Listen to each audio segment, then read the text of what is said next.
மத்திய அரசு petrol diesel விலையில் ₹2 குறைத்துள்ளது. இதுகுறித்து பொதுமக்கள் தங்கள் கருத்துக்களை நம்மிடையே பகிர்ந்து கொண்டனர்.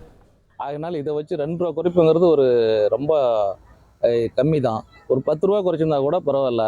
ஆனால் இந்த ₹2 குறைப்பே என்னன்னாக்கா எலெக்ஷன் டெண்டுங்கிற மாதிரி இது பண்ணுறாங்க. குறைச்சாங்க, கொஞ்சம் சேர்த்து குறைச்சிருந்தா கொஞ்சம் எங்களுக்கும் கொஞ்சம் யூஸ்ஃபுல்லாக இருந்திருக்கும்.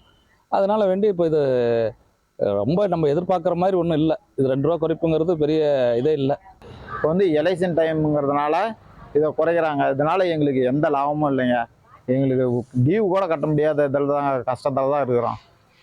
இந்தமாரி கவர்மெண்ட் பண்ணிட்டு இருக்கிறாங்க. குறைஞ்சது ₹10 மத்திய அரசு குறைச்சிருக்கணுங்க.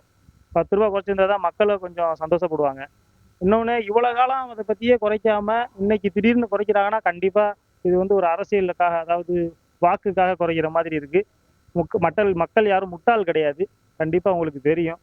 இந்த ₹2ங்கிறது ஒரு கண்துடைப்பு மாதிரி தான் போகும். விழுப்புரம் தொகுதியில் தான் மீண்டும் போட்டியிட உள்ளதாக ரவிக்குமார் தெரிவித்துள்ளார். நாடாளுமன்ற தேர்தலில் விழுப்புரம் தொகுதியில் மீண்டும் நீங்கள் போட்டியிட போறீங்களா?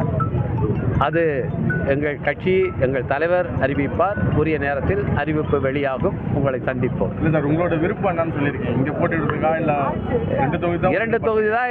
ஏற்கனவே எங்கள் தலைவர் சிதம்பரத்தில் தான் போட்டியிட போகிறேன் என்று அறிவித்து விட்டார். இருப்பது ஒரு தொகுதி தான். அதில் நான் இப்பொழுது நாடாளுமன்ற உறுப்பினராக இருக்கின்றேன். முறையாக எங்களுடைய தலைவர் அதை அறிவிப்பார். போட்டியிடுவீங்க. செய்திகளை உடனுக்குடன் தெரிந்து கொள்ள உடனே சப்ஸ்கிரைப் பண்ணுங்க.